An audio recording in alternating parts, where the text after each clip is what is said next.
The truck's rear end snaps sideways like a whip crack across the black ice, my headlights spearing the swirling snow just long enough to catch the motorcycle slewed across the lane. I yank the wheel, tires screaming, but the fishtail throws me straight into him. Metal crumples, glass explodes outward, and the rider, leather shredded, blood already steaming on the frozen asphalt, flies over my hood and lands in a broken crouch beside the guardrail. A second later, the knight coughs up a rifle's cough, silver slug ripping past my ear to bury in the Alpha's flank. The assassin's boots thunder closer through the drifts while I scramble out, drag his huge frame across the salt-crusted shoulder, and heave him into the cab before the next bullet spiders my windshield. If primal shifter romance is your thing, hit subscribe. Back to the story. Snow howls in after us as I floor the accelerator, the wounded wolf's blood soaking the seat, his growl vibrating the steering wheel beneath my whitening knuckles. Headlights lance behind us, engines snarling, but the mountain pass is mine until the next bend. His breathing rasps, each exhale fogging the cab with copper heat, and I feel the change ripple under his skin, though the silver keeps him human, trapped, furious.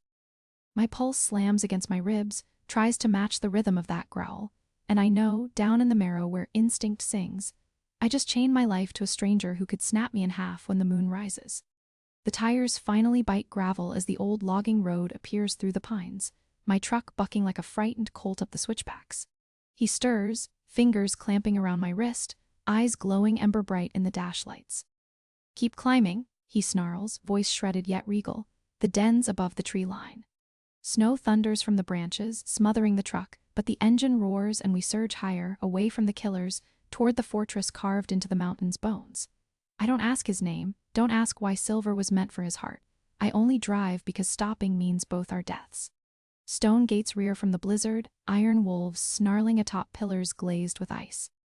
The doors grind open at his lifted hand, though the effort tears a fresh groan from his chest. Inside, the courtyard bustles with warriors stripped to waists despite the cold, eyes glittering when they scent my humanity. He swings out, blood dripping onto pristine snow, and drags me after him, chain of a handcuff snapping around my wrist before I can yank free. "Moon's rising," he mutters, and silver's got me too tight to trust myself loose. The suite door slams, locks click, and the world narrows to firelight, antiseptic, and the low rumble that keeps my heart tethered to his. I cut the bullet from his flank with sewing scissors sterilized in whiskey flesh knitting even as silver dust smokes out. He paces, caged, claws scraping hardwood between curses that sound like promises. Outside, rival howls circle the walls, taunting, promising siege, while inside the air thickens with something heavier than gunpowder. My pulse sinks to the cadence of his growl, each throb urging me closer though the chain keeps us an arm's length apart. When the moon finally crests the peaks, the fortress shudders, and he slams his fist against the wall, plaster raining like sleet across the floor. Dawn bleeds pale through the curtains, the howl's gone, but the calm feels like a held breath. He unlocks the cuff, thumb grazing the bruise he left, eyes asking questions neither of us dares voice. I step past him toward the window, needing distance, needing air and sea smoke curling beyond the outer wall where patrols should stand.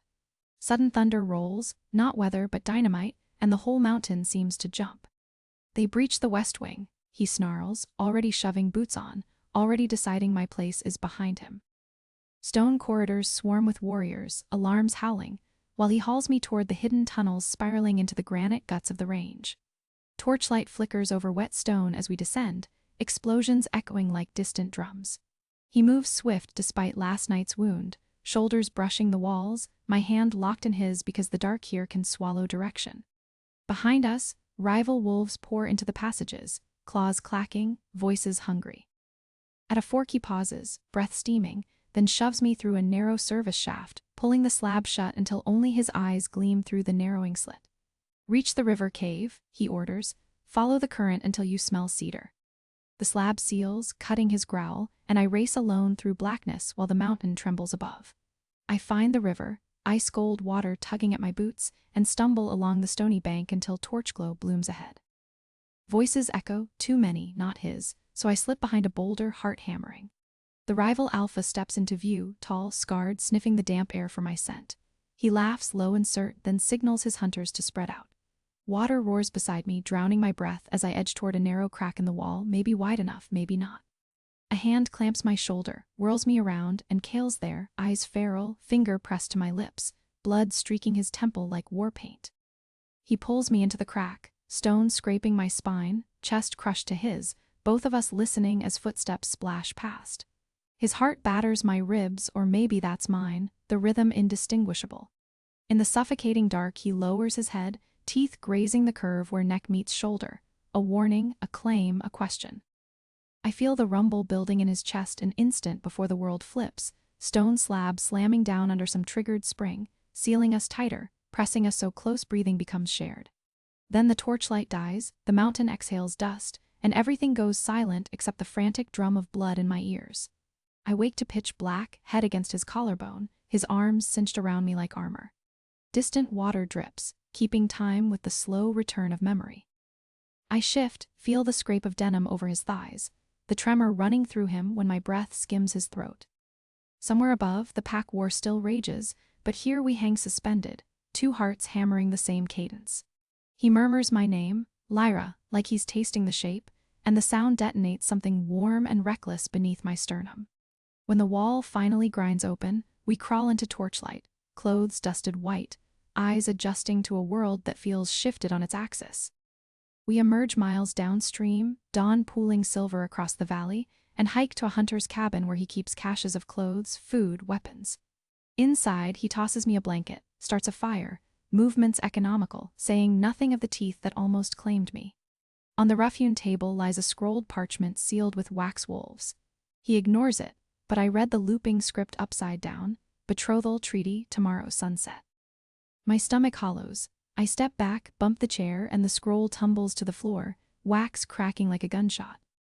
His gaze snaps to mine, something fierce and helpless flickering behind the alpha mask, and I know the river wasn't far enough to run. Wolfsbane fog rolls through the valley at dusk, purple and sweet, blanketing the pines until moonlight turns bruise-colored. I slip from the cabin while he sleeps, the betrothal scroll clenched in my fist, scarf tied against the cold. Each step through the fog feels like walking underwater, lungs burning, memories shredding. When I finally collapse, knees in the moss, I let the scroll tumble into the stream, watch the ink bleed until the words vanish. The scarf snags on a branch, rips free as I stagger onward, leaving a scrap of wool like a breadcrumb I never meant to leave. Behind me, back at the cabin, a roar shreds the silence, his voice, raw, anguished, finding my absence. He follows the shredded scarf to the stream, nostrils flaring with wolfsbane and terror, claws punching bark from trees. Hunters sent to escort the bride find him instead, and he leaves them broken across the forest floor, evidence of kidnappers he conjures to spare his sanity. Word spreads like wildfire: Alpha King's mate stolen, realm in peril, and the purge ignites. Packs loyal to the ancient council burn, neutral clans forced to choose sides, while he stalks every scent that might lead to me. The council declares him rogue, sets bounty, but he tears the decree in half, eyes glowing like twin comets, and promises to bring the realm down beam by beam until I stand before him breathing. Weeks blur, settlements smolder, and I trek through ash and rumor toward the sacred altar where treaties are carved in stone. Kale's heartstone, rumored source of an alpha's immortality, beats in a cage beneath that altar, protected by council enforcers. I mean to return it, to end the war, to spare whatever remains of the life we almost shared. Night I arrive, the sky rains sparks, the altar already burning, bodies of guardians scattered like driftwood. He stands in the center, claws dripping, eyes vacant, chest heaving, a king who has murdered his way to this moment. I step from the smoke, palms open, his name on my lips like prayer. He drops to his knees in the embered grass, hands trembling as he offers the heartstone, crimson, pulsing, tethered to his life by nothing but will. Around us the court gathers, wolves silent, flames crackling, destiny waiting. I close his fingers over the stone, then press my own heart against his fist, feeling the thunder of two lives sinking once more. Rule with me, he whispers, voice ragged, or end me here. I take the stone, raise it between us, and the moon breaks through smoke, bathing the altar in white fire. My answer leaves my throat as a howl, raw and eternal. And every wolf present lowers head in fealty to the monarchs, the night forged from wreckage and refusal to surrender. The howl still rings through my ribs when the first headlights knife across the pines above the guardrail, engines growling like wolves who forgot how to be men. Kale's weight slumps harder against my shoulder. his blood soaking through my jacket and steaming in the sub-zero air while his heartbeat stutters against my palm. I hook an arm under his shoulder, drag him toward the wreck of my truck, because the cab is still warm and the windshield is already starred, so one more bullet won't matter. My boots skid on the ice-slick asphalt, but I wedge my hip against the buckled door, shove until the metal screams open, and roll him across the bench seat where he lands on his back, eyes glowing that eerie gold that says the wolf is riding him hard. Another rifle cracks from the ridge, and the round punches through the rear window, sprays glass across the dash like glittering snow. I dive in after him, slam the door, and the interior light dies as I punch the lock, leaving only the amber glow of the moon through the shattered windshield. Cale's fingers claw at my wrist, nails lengthening into claws while he snarls something that sounds like drive, but the keys are still in my pocket, and the steering column is folded like a beer can. I yank the seat belt across his chest, buckle him in because the last thing I need is 200 pounds of bleeding alpha thrashing between me and the pedals if we somehow get moving. My hand finds the gear shift, but the truck is dead, radiator vapor mixing with snowflakes that drift through the broken windshield and melt on his burning skin. Footsteps crunch outside, more than one pair, circling like sharks scenting blood in dark water. I reach across Cale, pop the glove box, and my fingers close around the cold weight of the .357 I swore I'd never carry again after I left the valley. The metal feels alien, but the weight steadies my breath as I thumb the cylinder open, count 6 rounds that glitter like miniature moons. Cale's hand clamps over mine, claws pricking my knuckles, and when he growls silver, I understand. They loaded for werewolf, not for girl, and regular lead won't stop what's coming. I snap the cylinder shut anyway because 6 slugs beat harsh language and a prayer. Headlights sweep the cab, blinding bright, and I see silhouettes, 3, maybe 4, spreading across the highway, rifles shouldered. I slide down until my back presses against the seat, drag Cale's head into my lap, and his blood soaks through my jeans while his breath hitches. The first man reaches the driver's side window, taps the glass with a barrel, and I see his face under the hood, human, but the eyes are flat and rented, the kind that kill for cash and sleep fine. I level the revolver across my body, barrel inches from the glass, and when he leans in to peer through the frost, I squeeze. The .357 roars, the window explodes outward, and the shooter's hood jerks back as the top of his skull paints the snow behind him in a crimson fan. Before his knees hit the ground, I'm already kicking the passenger door, spilling out into the night with Cale's arm hooked over my shoulder and the revolver smoking in my fist. The remaining gunmen scatter, shouting, but the ridge above us flashes again and a bullet winds past my ear, close enough I feel the heat. I haul Cale toward the ditch, half carrying him while his boots drag trenches through the slush, and we tumble over the guardrail together, rolling down the steep embankment into pine-cold darkness. Snow fills my collar, branches whip my face, but we fetch up against a boulder where the wind howls louder than any wolf. Cale's eyes are glazing, breath coming shallow, and I press my palm to the ragged hole in his flank, feel the slug lodged deep, silver burning flesh that tries to knit and fails. He clamps a hand over mine, forces my fingers against the wound, and snarls through fangs lengthening with every heartbeat. "Pull it," he growls, voice more animal than man, and I understand he means the bullet, silver poisoning him from the inside. I swallow bile, dig my thumb into the torn leather, feel the hot slug shift and draw a hiss from his clenched teeth. Somewhere above us, boots scrape rock, beams of light stabbing through the trees as the hunters fan out. I yank my folding knife from my pocket, flip it open with my teeth, and slice away the shredded leather until moonlight shows the wound, jagged, blackened, silver still inside.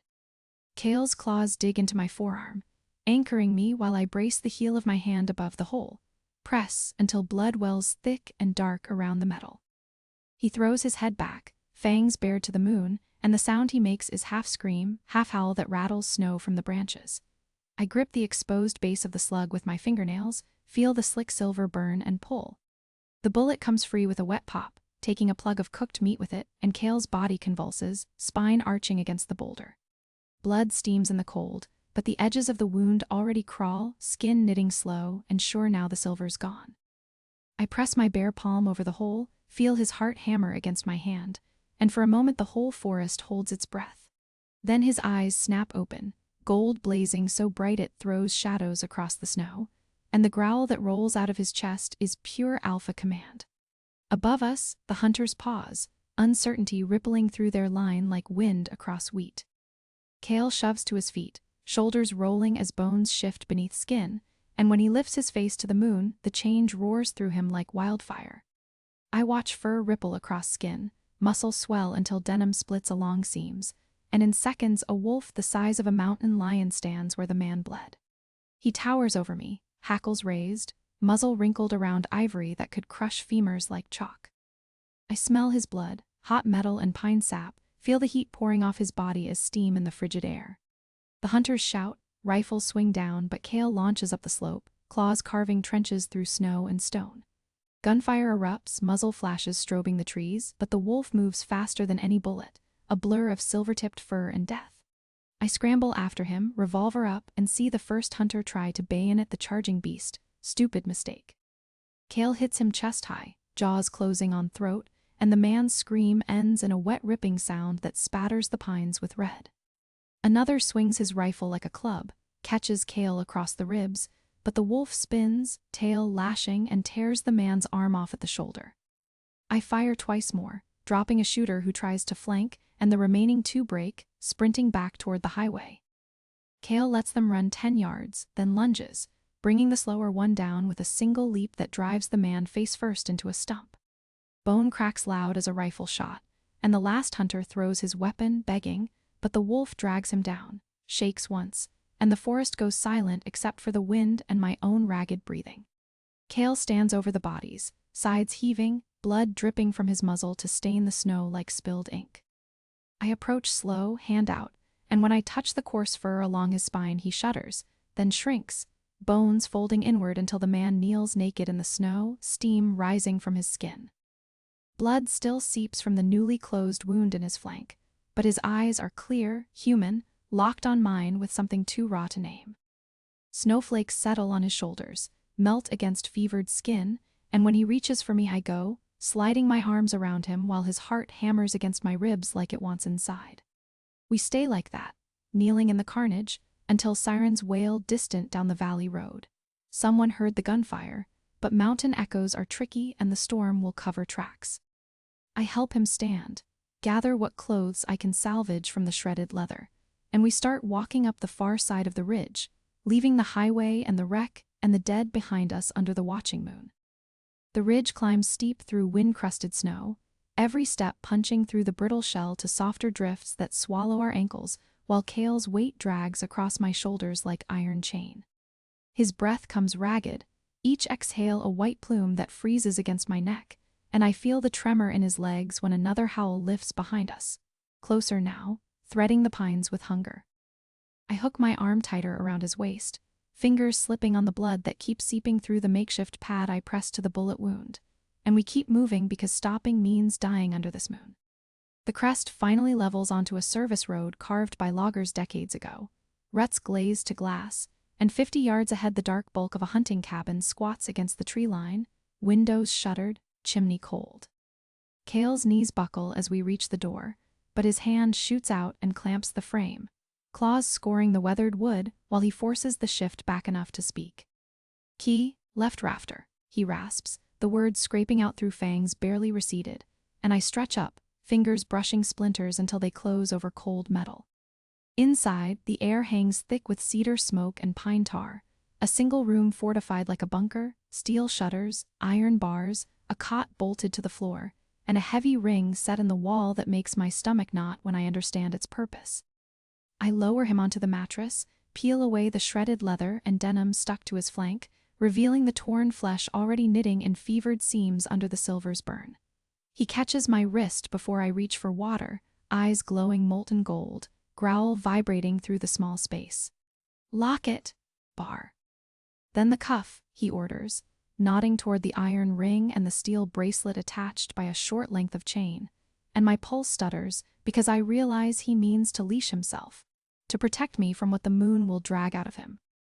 The bolt slides home with a solid thunk, Bar dropping into iron brackets just as the first impact shudders against the outer wall, claws raking wood while voices, too guttural for human, circle the cabin. I snap the cuff around his thick wrist, the latch clicking shut the same instant his spine arcs, breath exploding into a roar that rattles the shutters, and fur ripples across his skin like wind over wheat. His free hand clamps around my ankle, dragging me closer until I'm trapped between his hard thighs, the cot creaking under our combined weight while the change claws through him in waves. "Stay down," he snarls, voice already deeper, rougher, fangs pressing against his lower lip, and I feel the vibration of his growl travel up my bones, syncing my heartbeat to the frantic rhythm of his. Another crash outside, bodies hurling against reinforced planks, and I grip his shoulders, nails digging into shifting muscle, anchoring myself as the room tilts under moon-mad hunger. His scent fills the cabin, blood, pine, wild thing barely caged, and when his mouth finds the curve of my throat, the growl lowers to something hungrier, more intimate, claiming without words. I arch involuntarily, breath catching as teeth scrape skin, but do not break, the promise held in that trembling restraint hotter than any touch. The rival wolves outside answer with rising howls, testing the walls, testing us, and Kale's chest rumbles against mine, a warning hurled through the boards that vibrates the very air. Time compresses to the thud of paws, the rasp of his breath, the slick heat where my bare skin meets the hard line of his torso, and somewhere between one heartbeat and the next I realize the fight has moved inside me, instinct screaming to bare my throat, to yield, to take. His clawed thumb traces the frantic pulse beneath my jaw, pressing just enough to feel the rush of blood, and the low sound he makes is pure possession. "Mine," he breathes into my ear, the word rough as gravel, and the cuff chain clinks as he shifts, rolling so my back meets the rough blanket, his heavy frame caging me while moonlight slips through a crack and paints silver across his bared teeth. I answer with a sound I don't recognize, something wild unfurling low in my belly, and when I tilt my hips the growl that rips out of him rattles the cot against the floorboards. Outside, the prowling shadows pause, listening to the alpha stake his claim, and for one breathless moment the night holds, waiting to see if the thing on the cot will break free or hold the line he drew with fire and chain. The chain snaps taut between my wrist and the iron headboard, the cuff's teeth sinking deeper, while Kale's chest heaves against my spine, his breath scorching the hollow behind my ear. I feel the tremor that starts in his thighs and rolls upward, a seismic warning, and the low rumble crawling out of his throat vibrates straight through my ribs until my own pulse stumbles to match it. Outside the reinforced window, a challenger's howl splits the night, closer now, and the sound tears the last restraint from him. His hips drive forward, denim grinding over the thin barrier of my leggings, and the cot's wooden legs shriek across the plank floor. My free hand claws for purchase on the mattress edge, fingers hooking into the wool blanket while moonlight slides like liquid mercury across the sweat gathering between our bodies, and I realize the growl filling the room is half mine. Suddenly he rears back, knees bracketing mine, the chain jerking my arm straight as he snatches the key from the bedside table with shaking fingers. The cuff springs open. Blood rushes back into my wrist in a hot, painful surge, and before I can draw a breath he's hauling me upright, my back crushed to his chest while he stalks us both toward the far wall where a steel door waits half hidden behind a hanging tarp. His forearm locks under my breasts, pinning me so tight I feel the shudder that racks him when another howl answers the first. This one from the ridge we barely escaped, and the sound has a triumph in it that makes my stomach drop like a stone into dark water. Kale's voice rasps against my ear, nothing human left in the shape of my name, and then the door crashes outward into a narrow corridor lit by a single red bulb that paints us both the color of fresh meat. We plunge into the tunnel, bare feet slapping chilled concrete, and the walls narrow until his shoulders scrape both sides while he drags me in front of him now, my wrist again imprisoned by his grip, because the passage is too tight for any other anchor. The air turns damp, carrying the iron tang of underground water, and the single bulb fades behind us until I'm blind except for the scrape of his boots and the heat rolling off his chest against my back. My own ragged breathing echoes back, multiplied, until it sounds like a pack surrounding us, and the image spikes fresh adrenaline through my veins because I can't tell which echoes are ours and which belong to the wolves already inside his fortress. Kale's pace quickens, the muscles in his thighs bunching and releasing against mine with every stride, and the tunnel tilts downward so steeply my toes skid on the slick floor, until he bands an arm around my waist and lifts me clean off the ground. a steel ladder appears in the gloom, leading up into a vertical shaft that swallows the weak glow of a distant fixture. He sets me on the first rung, his big hand splayed between my shoulder blades to keep me moving, and the metal is so cold it burns the skin of my palms while we climb. Halfway up, a shudder ripples through the rungs, the unmistakable impact of a door ramming somewhere above, and grit showers down, stinging my eyes.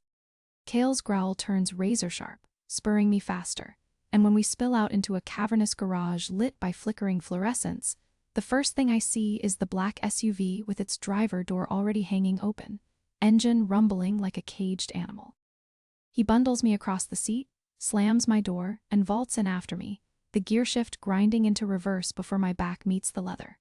Tires squeal on oil-stained concrete, and we rocket toward a roll-up door that's still closed, my heart punching against my sternum because he's not slowing.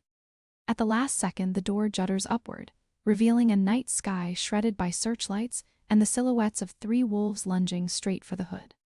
Kale snarls, the sound primal and delighted, and mashes the accelerator so the vehicle leaps forward and slams into the lead wolf with a sickening crunch that flips the beast over the roof.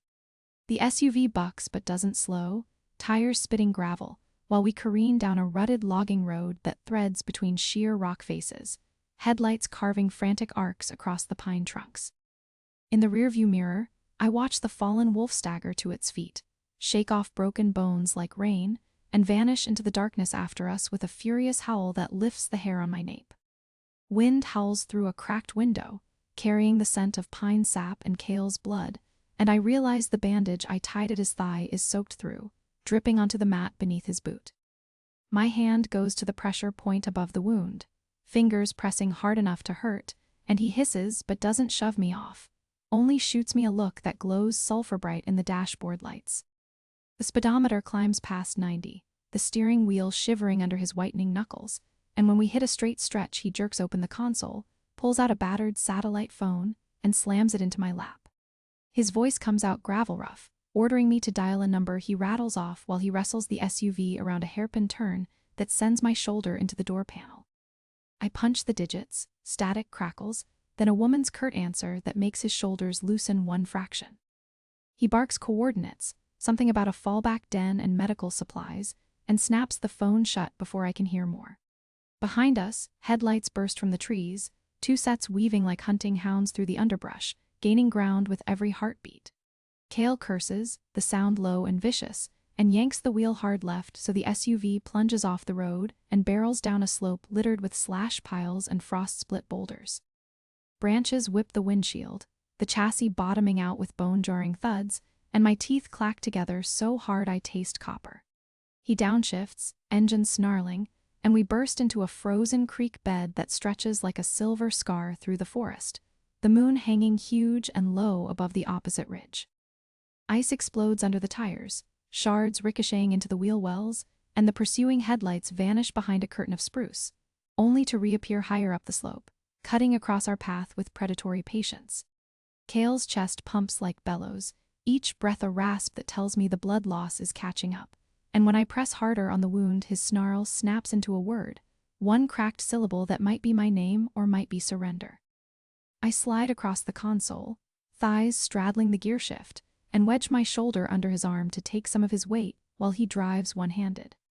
Heat pours off him in waves that fog the windshield, and through the thin cotton of his shirt I feel the fever burning under his skin, the tremor that warns the shift is clawing up his spine.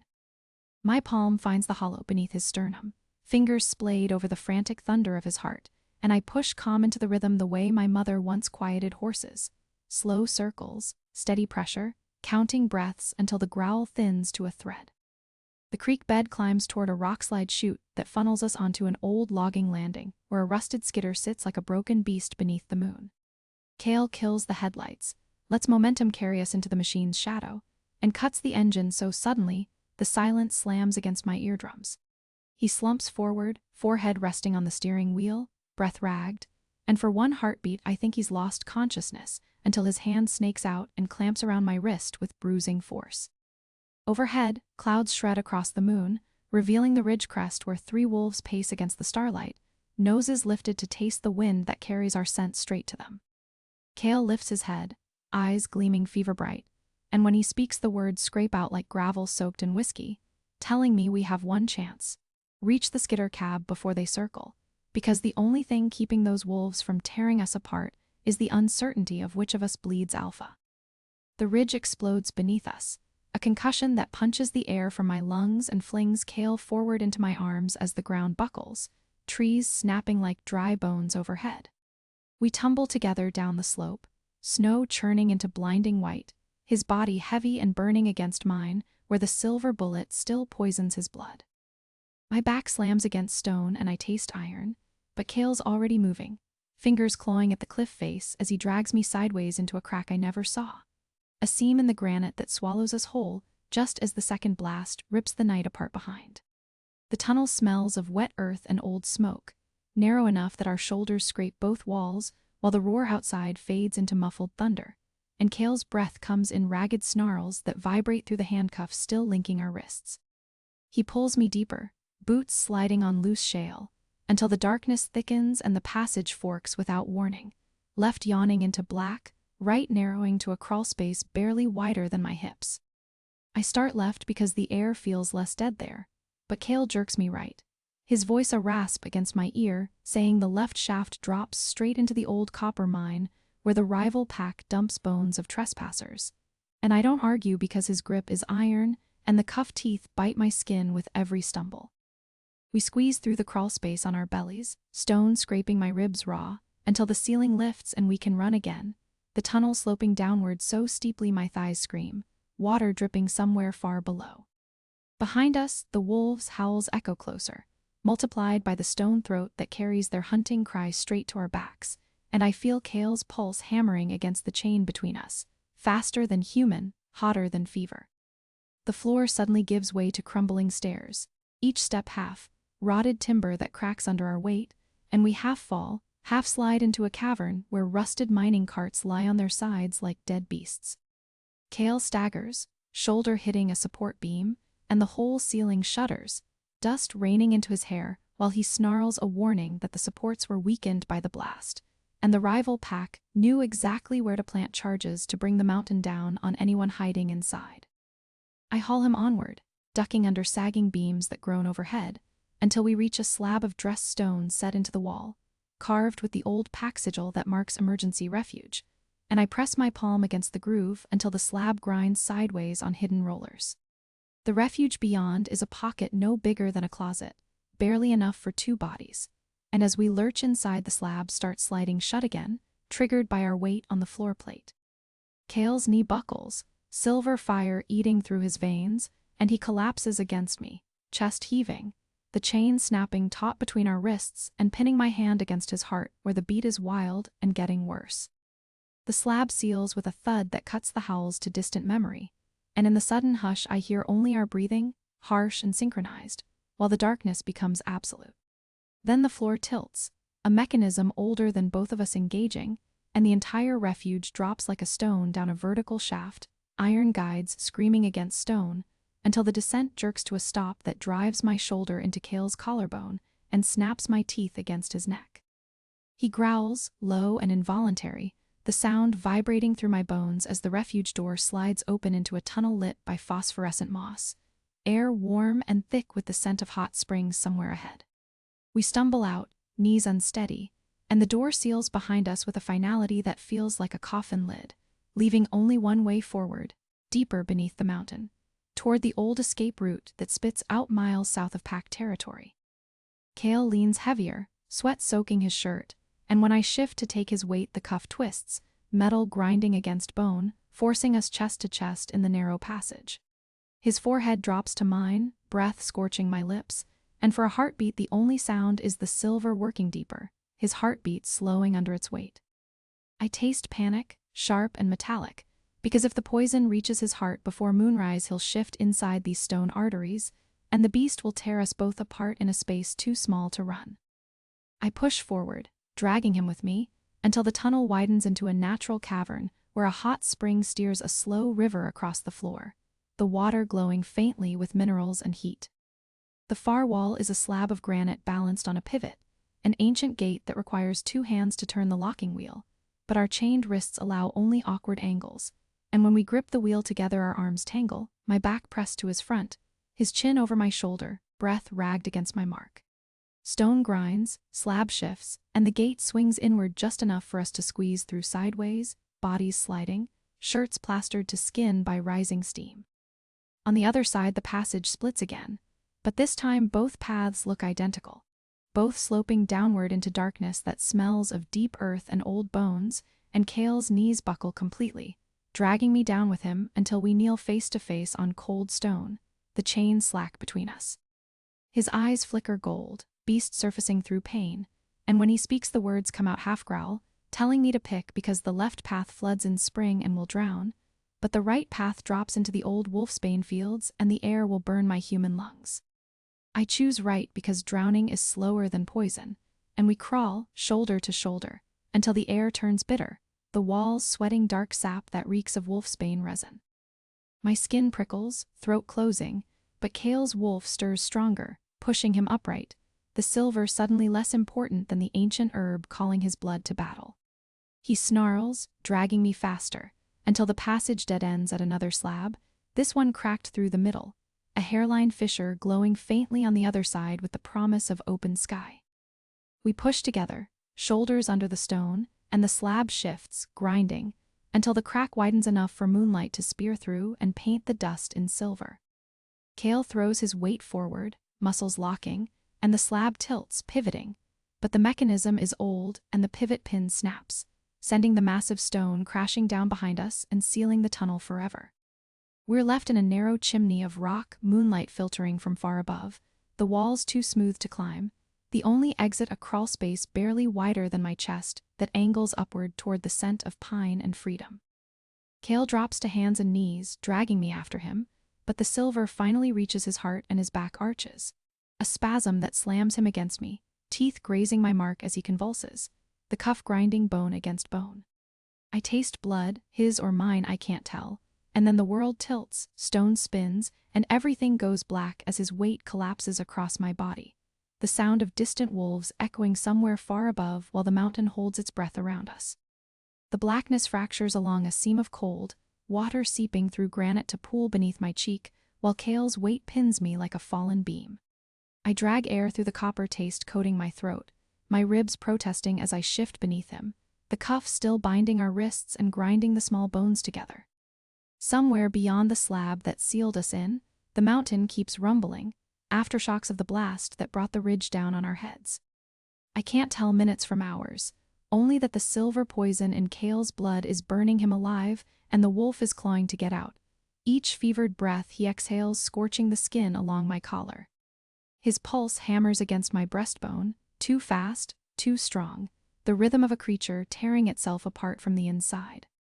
I wedge my free hand between us, fingers searching the sweat-slick hollow beneath his sternum where the bullet struck, finding the wound swollen and hot, skin split around something still lodged there. The slug is silver. I smelled the bitter metal when the rifle coughed, and every heartbeat drives it deeper, fraying the fragile leash that keeps his beast leashed to human bone. If I can't dig it out, the wolf will finish what the rival pack started, and this tomb will become a slaughter pen when he shifts inside these cramped stone walls. Rock scrapes as I twist onto my side, dragging Cale with me so his back lies against my thighs, the movement tearing a growl from his chest that vibrates through both our frames. I clamp my forearm across his throat, not to choke, but to anchor him while I probe the wound with 2 fingers, the slick heat of his blood coating my knuckles. He thrashes once, shoulder blades slamming into my knees, the cuff yanking my wrist so hard the bones creak, yet I keep the pressure steady because hesitation will kill him faster than pain. My nails catch the ragged edge of the slug, and I pull, slow and merciless, feeling the silver scrape bone as it inches free, his growl climbing into a snarl that rattles pebbles from the ceiling. The moment the bullet comes loose, clinking against stone somewhere in the dark, Cale's body goes rigid, spine arching until only his heels and the back of his skull touch the ground, a sound tearing out of him that is half human agony and half wolf fury. I press my palm over the bleeding hole, letting my own blood mingle with his where my split lip drips, because pack lore claims the mix can burn silver residue out of the flesh if the heart still holds human memory. His breath hitches, then steadies, the fevered glaze receding from the eyes that blink open inches from mine, gold sparks flickering through the haze of pain. We lie like that while dust settles and the tunnel stops shuddering, listening to the drip of groundwater and the distant howl of wolves who think us buried. I feel the instant Kale's humanity claws back to the surface, his free hand rising to curve around the nape of my neck, thumb brushing the mark his teeth grazed earlier, a silent question humming in the touch. My answer is to lean forward and rest my forehead against his, letting him feel the steadiness of my pulse, the promise that I am still here, still his, even if the world above has branded us prey. A shift of air whispers from somewhere deeper in the dark, carrying the scent of old timber and rusted iron, the unmistakable signature of mine works long abandoned. If the rival pack collapse the ridge to trap us, they miss the older shafts that worm through this mountain like hollow veins, and those tunnels rarely run straight for long. I ease from beneath Kale, shoulder against the slab, listening for the grind of settling stone that might signal another cave-in, while my free hand searches the floor until fingers close around a splintered beam. The wood is dry, punky, but wrapped in frayed copper wire that once carried sparks, enough to make a torch if I can find something to burn. Kale rolls to his knees, chest heaving, the cuff pulling my arm as he steadies himself against the wall, his voice a rasp that still carries the rough music of the wolf. "They'll scent the blood," he says, meaning the silver on the bullet I tossed, the fresh spill pooling beneath us, the copper tang that will drift through cracks in the stone like a beacon. I tear a strip from my shirt, twist it into a wad, and press it against the wound, guiding his hand to hold it there while I fish the lighter from my pocket, the metal warm from the heat of my thigh. Flame blooms, guttering in the stale air, throwing long shadows over Kale's face, highlighting the sharp cut of cheekbones smeared with blood, the gold in his eyes reflecting fire. He studies the narrow gap between slab and ceiling, then the darker throat of the tunnel behind us, nostrils flaring as he sorts scents, choosing the path that smells least of human iron and most of running water, because water will mask our trail. I knot the cuff chain around my wrist twice to keep it from jangling, then follow him into the dark, torch held high, the heat kissing my knuckles while the mountain exhales cold around us. The floor slopes downward, timbers propped at odd angles where miners followed a vein of quartz that petered out decades ago, leaving only splintered ladders and rusted rail tracks disappearing into sinkholes.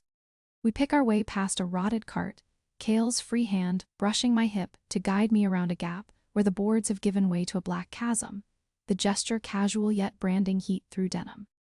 Each step takes us farther from the blast zone, but the howls above follow, muffled yet gaining, proof the rival pack is circling the debris, certain we are buried, unwilling to leave until they see bodies.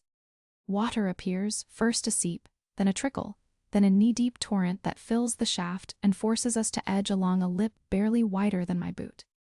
Spray soaks our clothes, turning denim heavy, the torch hissing as droplets strike the flame, yet the flow carries away the blood scent, and we press on because turning back means facing rifles on open ground. Kale moves ahead, shoulders brushing both walls, the chain between us pulled taut so each of his steps tugs my wrist, a tether keeping me balanced on slick stone while the roar of underground water masks the sound of our breathing.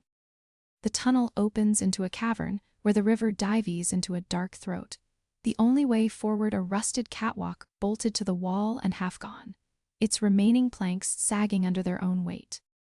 Kale tests the first with his boot, metal groaning but holding, and he looks back at me, gold eyes asking if I trust him to carry us across. I answer by stepping onto the grating beside him, the cuff forcing us shoulder to shoulder, the torch between us so the heat mingles with the chill rising off the water, steam curling around our faces like breath joining. Halfway across, the howls return, closer, echoing down the shaft we left, proof the rival wolves found the blood trail despite the water and are now racing the river's course to head us off. Kale's growl answers, low, warning, the sound vibrating through the catwalk and into my bones, a promise that if they come they will meet the fully risen beast, silver or no. My own pulse quickens, not with fear but anticipation, because the mark on my neck throbs in time with his growl, the bond awakening, hungry, ready to defend what it has claimed. The catwalk ends at a service hatch rusted shut, wheel immovable until Kale sets his shoulder against it and pushes, metal screaming as bolts shear. the door swinging open into a vertical shaft laddered with iron rungs disappearing up into black. Cool wind sweeps down, carrying pine and the faint suggestion of moonlight far above, the first taste of open sky since the ridge exploded beneath us. I extinguish the torch in the river, plunge us into darkness, then follow him onto the ladder, our chained wrists forcing an awkward rhythm, his right, my left, climbing in tandem while water roars below and wolves prowl somewhere behind.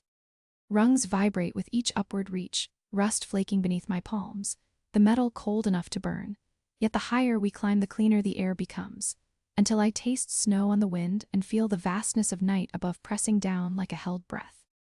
Cale pauses, head cocked, listening, then glances at me, a sharp grin flashing white in the dark, the first since the bullet took him down. Almost there, he whispers, voice rough with pain and triumph, the sound curling heat through my chest because the mountain has not beaten us and the hunters will find only empty tunnels and the echo of our escape. The ladder ends at a hatch wedged against a boulder, moonlight seeping around the rim in silver slivers that paint stripes across his blood-streaked. The hatch groans as Cale shoulders it open, the boulder scraping across rusted metal, while moonlight floods the shaft and blinds me after hours of pitch black. I scramble out behind him, my ribs screaming as the night air hits my face, thick with wolfsbane and pine smoke that burns my throat with every breath. We're not free, just trading one cage for another, the mountain's jagged maw looming above us while distant howls echo through the valley below. Cale's hand finds mine in the darkness, his fingers trembling against my palm as the silver poisoning works deeper into his veins, and I feel the cuff's chain pull taut between us like a lifeline neither of us wants to need. The ridge above us is gone, replaced by a massive scar of broken stone and twisted metal that gleams in the moonlight like a fresh wound. I can still taste the explosion's dust in my mouth, feel the way the mountain shuddered when whatever trap they'd set finally sprang shut around us. Cale staggers toward a cluster of boulders, his breathing ragged as he drags me with him, and I see the blood spreading wider across his shirt, where the silver bullet sits lodged near his spine. The hunters' motorcycles growl somewhere in the distance, circling like wolves around a wounded deer, and I know we have minutes before they pick up our trail again. Need to see, Cale mutters, his voice barely human as he drops to his knees behind the largest boulder, his hands fumbling at the leather pouch still strapped to his belt. The movement sends fresh blood seeping through his shirt, but he doesn't stop, his fingers clawing at the worn leather until he pulls out a rolled parchment that makes my stomach lurch when I recognize the council's seal. Moonlight spills across the document as he unrolls it with shaking hands, revealing lines of script that seem to writhe on the page like living things, and I see his name written there in the old tongue alongside another that makes ice crawl up my spine. The betrothal scroll bears the mark of the ancient covenant, the one that binds alphas to their chosen mates through blood and ceremony, and I watch Cale's face as he reads the words that will chain him to another female for life. His jaw clenches as he traces the seal with one finger, his shoulders rigid with something that might be resignation or fury, and when he looks up at me, I see the wolf rising behind his eyes like a tide that will drown us both. The cuff between us feels heavier suddenly, a mockery of the bond he was meant to form with someone else, someone chosen by council decree instead of whatever desperate thing has grown between us in these hours beneath the mountain. Lyra, he says, my name rough in his throat as he folds the scroll with careful movements that betray none of the chaos I see in his face. The hunters' engines grow louder, headlights sweeping across the valley below as they close their circle tighter around our position, but he doesn't move to run. Instead, he reaches for me, his hand cupping my jaw with a gentleness that contradicts the wild thing I can feel pacing inside his skin, and when he speaks again, his voice carries the weight of everything we haven't said. You need to understand what this means. I jerk away from his touch, the parchment between us like a wall that rises higher with every heartbeat, and the sudden movement sends fire through my cracked ribs. The wolfsbane fog drifts thicker around us now, carried on wind that smells of pine resin and distant snow, and I feel it burning in my lungs as I scramble backward across the broken ground. My scarf snags on a branch, the silk tearing with a sound that seems to echo the way something inside me rips loose when I see the truth written across his face. He's known all along that he was promised to another, that whatever this thing between us might be, it can never be more than stolen moments in the dark while the council's decree stands unbroken. The hunter's howl rises again, closer now, and I see Kale's head snap toward the sound as his body tenses for fight or flight. But I'm already moving, running blind into the wolfsbane fog that swirls between the trees like a living thing, my bare feet finding purchase on frost-slick pine needles as I put distance between us with every stride.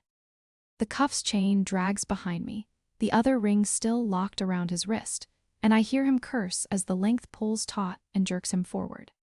The betrothal scroll falls from his fingers as he lunges after me, parchment fluttering to the ground like a dying bird, while the ancient words written there mock us both with their impossible promise. My scarf catches the wind as I run, silk streaming behind me like a banner, until branches snatch at the fabric and leave it hanging torn and bleeding threads across the undergrowth. The fog swallows me whole, wolfsbane burning in my throat with every gasping breath, as I crash through thickets that tear at my clothes and skin. But I don't stop moving even when I hear him calling my name behind me. The full moon rides high above the treetops, casting everything in silver that turns the world into a nightmare of shadows and light, and I can feel the mountain's broken bones beneath my feet as I flee toward the valley's deep heart, where the hunter's engines growl like wolves waiting for the kill.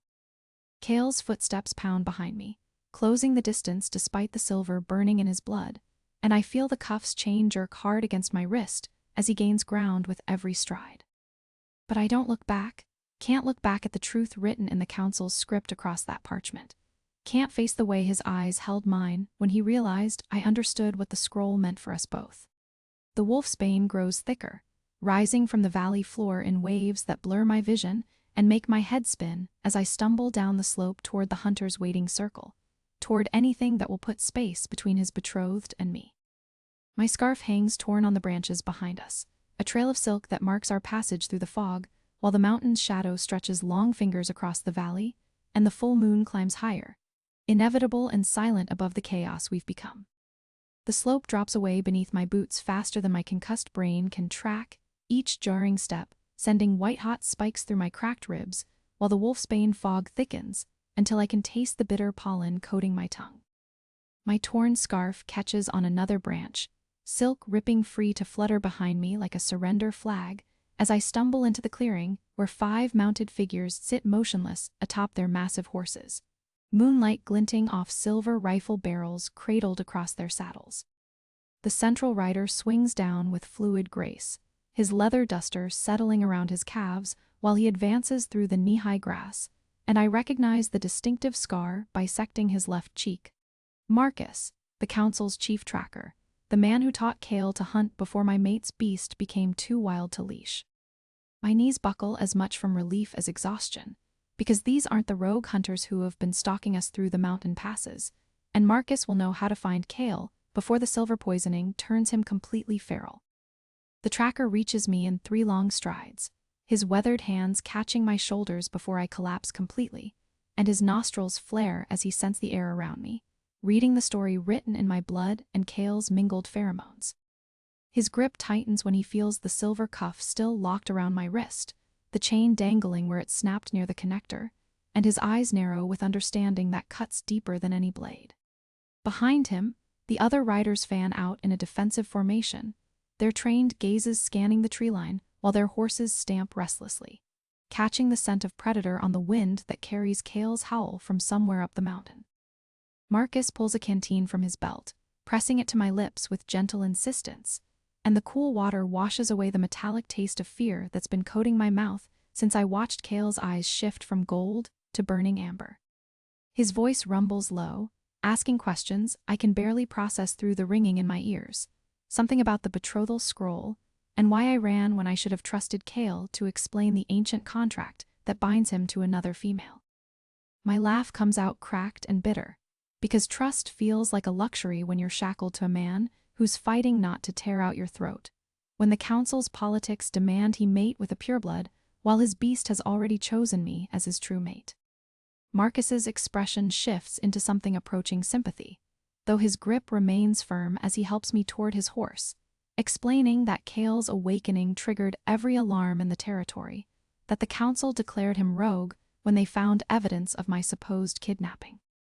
The word kidnapping hits like a physical blow, because I realize Kale must have woken to find me gone, my shredded scarf the only evidence left behind, and his beast must have taken control completely in his panic to find me. Marcus swings me up onto his saddle with practiced ease, his hands steady as he checks my pupils for signs of concussion, and I catch the worried glance he shoots toward the mountain where another howl echoes, this one closer and edged with the particular madness that comes when silver poisoning meets territorial rage. The other riders close ranks around us as Marcus mounts behind me, his arms bracketing my body while he takes the reins, and I feel his chest rumble with the subvocal growl that means he's communicating with his wolf, probably trying to track Kale's location through the psychic connection all bonded wolves share. His sudden stillness tells me everything I need to know before he speaks, because Kale is moving fast, cutting through the forest like a missile aimed directly at our position, drawn by my scent and the sound of strange wolves surrounding what his beast considers his property. Marcus's voice drops to urgent commands, sending 2 riders ahead to create a distraction trail, while the remaining 3 form a protective triangle around me. Because if Kale finds me surrounded by unfamiliar males while he's riding the edge of transformation, blood will spill and it won't be his. The horse shifts beneath us, picking up the tension radiating from every rider as Kale's howl sounds again, so close now that I can feel the vibration through the ground, and Marcus's arm tightens around my waist while he whispers that I need to call to Kale, need to let my voice guide him back from the edge before the beast wins completely. My throat closes around the words I need to speak, because calling him means accepting that I'm his, means giving up the freedom I thought I wanted when I fled from that betrothal scroll, means admitting that his beast's claim runs deeper than any ancient contract.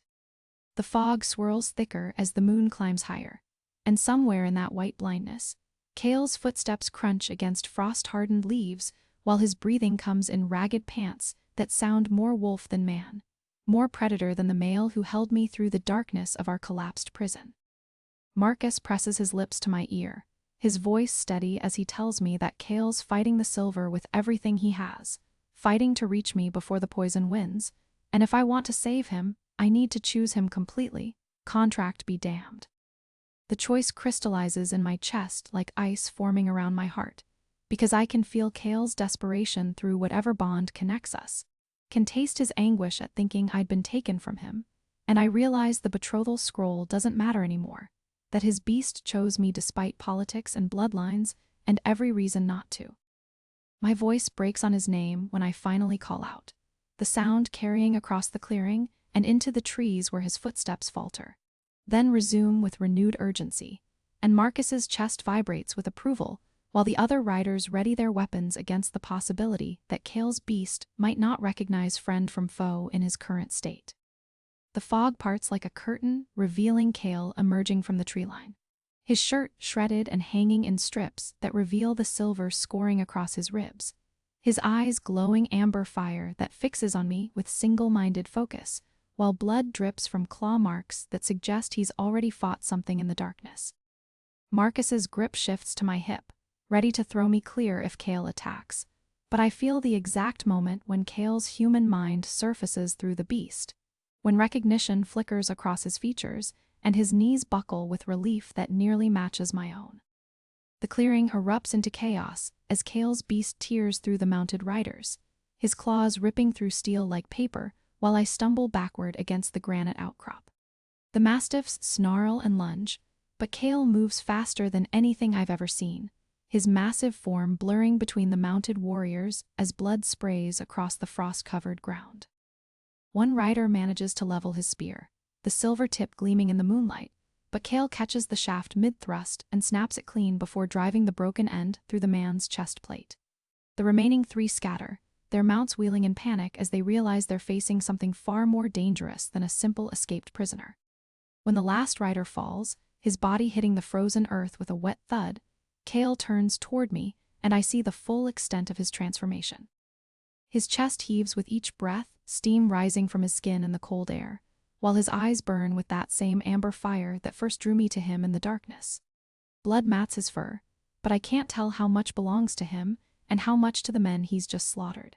He takes one step closer, then another, and I force myself to stand my ground even as every instinct screams at me to run from the predator stalking toward me through the carnage. The cuff chain snaps taut between us when he stops just beyond arm's reach, his massive head tilting as he studies my face with those inhuman eyes. I can feel his hunger rolling off him in waves, the beast's desire to claim what his human side has wanted since we first touched. But beneath that I sense something else. Recognition, maybe even concern for the woman who helped him escape when he was too weak to fight. My ribs scream with each shallow breath I manage, the cracked bones grinding against each other, but I refuse to show weakness in front of him now when he's finally free. "Cale," I whisper, testing whether any part of the man I knew remains inside the monster, and his ears twitch forward at the sound of his name. His lips pull back from teeth that could tear through my throat in a heartbeat, but instead of attacking he drops to his knees in the blood-soaked snow, his massive shoulders shaking as he fights for control. The transformation reverses slowly, his bones cracking and reshaping while fur recedes into skin, until finally the man kneels before me with his head bowed and his chest still heaving from the effort of holding back the beast. When he finally raises his face to mine, his eyes have returned to their normal steel gray, though they hold depths I've never seen before as he reaches into the torn remnants of his shirt. His fingers close around something that pulses with its own inner light, a crystalline stone that seems to capture the moon's glow and hold it prisoner within its faceted surface. The Heartstone, I realize, the source of an alpha's power, and the one thing that could bind us together forever or destroy us both if I refuse his offering now. "Lyra," he says, my name rough on his tongue as he holds the stone out to me, and I understand this moment carries more weight than any ceremony or council approval. This is older than pack law, older than the traditions that would keep us apart, a primal ritual that will make us equals in the eyes of the wild magic that runs through our veins. Around us, the clearing begins to fill with wolves drawn by the sounds of battle, their forms emerging from the tree line as they witness their alpha offering his very essence to a woman who stands chained to him by silver and circumstance. I take the Heartstone from his palm, its warmth spreading through my fingers like liquid fire, and feel the moment our connection shifts from desperation to something deeper. The cuff chain falls away, the silver links dissolving into dust as the binding recognizes what we've just done, what we've chosen despite every reason we shouldn't. Cale rises slowly, his hand finding mine as the stone's light grows brighter between us, and I realize the howling I hear isn't just from the wolves surrounding us, but from my own throat as the change takes me for the first time. The transformation burns through every cell, remaking me into something stronger than the broken woman who dragged herself down this mountain. And when I open my new eyes to meet Cale's gaze, I see reflected there the same wonder and terror that floods through me. We stand together in the clearing, surrounded by the bodies of those who tried to keep us apart, and I understand that nothing will ever be simple again, but everything will finally be ours. The Heartstone pulses between our joined hands, sealing a bond that transcends pack politics and council decrees, making us something new in the eyes of the ancient magic that governs our kind. The Heartstone's rhythm syncs with my pulse, and when Cale's fingers tighten around mine, the granite clearing tilts beneath my boots. Smoke still coils from the altar's ashes, carrying the copper stink of dead enforcers and the green snap of wolfsbane crushed under hoof. Somewhere downslope a wolf howls, not the pack, but a scout who caught the scent of slaughter, and the sound snaps Cale's spine straighter. His eyes, still glowing ember-bright from the shift, flick toward the ridge where moonlight carves a silver path through the pines. "They'll send more," he says, voice rough as river stone dragged over steel. I feel the words travel through our joined hands, a vibration that settles in my wrist bones and stays there. The cuff that once chained us now lies in scorched pieces around the altar's base, yet the phantom weight lingers, a reminder that we are bound by something older and fiercer than silver. I drag in a breath tasting of snow and blood and pine sap, then nod toward the tree line. Then we move before the court arrives. Because the court will come, elders who would rather see their alpha dead than mated to a stray wolf with no clan mark on her skin. Cale's jaw clenches, the muscle jumping beneath the soot streaking his cheek, and he bends to rip a long blade from an enforcer's belt. The motion sends heat rolling off his shoulders, a furnace I want to step into even while every instinct insists I run. Instead I take the blade he offers, hilt first, and the moment my fingers close around the leather-wrapped bone, the heartstone flares, searing our palms together. Pain blooms bright, then fades into a hum that settles low in my belly. Kale's nostrils flare as if he sensed the ache, and without looking away he lifts our fused hands to his mouth, brushing his lips across the ridge of my knuckles. "Stay close," he murmurs against my skin, then turns, pulling me into the darkness between the pines. Our boots crunch frost-crusted needles while overhead the moon slides free of cloud cover, pouring liquid silver over the slope. Each step takes us higher, toward the summit where the old den ruins wait, because anywhere is safer than the killing ground behind us. Wind snakes through the trunks, carrying the distant thud of horse hooves and the low bay of tracker hounds, too far to see but close enough to taste. My ribs throb where the cracked bone hasn't healed, yet the pain keeps my head clear, keeps me from drowning in the scent of Kale's sweat and pine and raw power that says he is mine and I am his. Halfway up the slope, he stops so abruptly I collide with his back, my breasts pressed to the hard line of muscle between his shoulder blades. He lifts his face, testing the air, and a growl vibrates through his chest into mine. "Riders on the east ridge," he whispers, trying to cut us off from the pass. I slide the blade into my belt, then reach around him to grip the rough bark of the nearest pine, hauling myself up the first low branch. Kale's hands settle on my waist, boosting me higher until I find a perch that lets me scan the valley. Torchlight snakes through the dark like a glowing serpent. 10, maybe 12 wolves on horseback, too many for us to fight while exhausted and bleeding. I drop back to the ground, knees flexing to absorb the impact, and Kale catches me, steadying me against him. "We can't outrun them to the ruins," I say, voice barely louder than the wind. His eyes narrow, gold sparks dancing in the irises, and I feel the moment he decides to risk everything. "Then we go through the gorge," he answers, tipping his chin toward a black cleft in the mountain's face I hadn't noticed. The entrance yawns between two boulders, narrow enough that horses must dismount, steep enough that bones break on the shale. I swallow, tasting iron, but nod because hesitation is a luxury we forfeited the instant he placed his beating heartstone in my palm. Kale releases me only long enough to strip off his shredded shirt, twisting the fabric into a makeshift sling that cradles our joined hands against his chest. The position forces me to press along his side, thigh to thigh, and the heat of him steadies the tremor in my knees.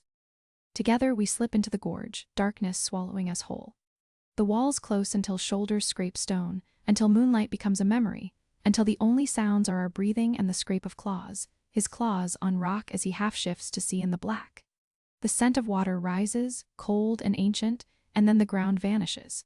We drop, landing in ankle-deep runoff that soaks my boots and sends knives of ice up my calves.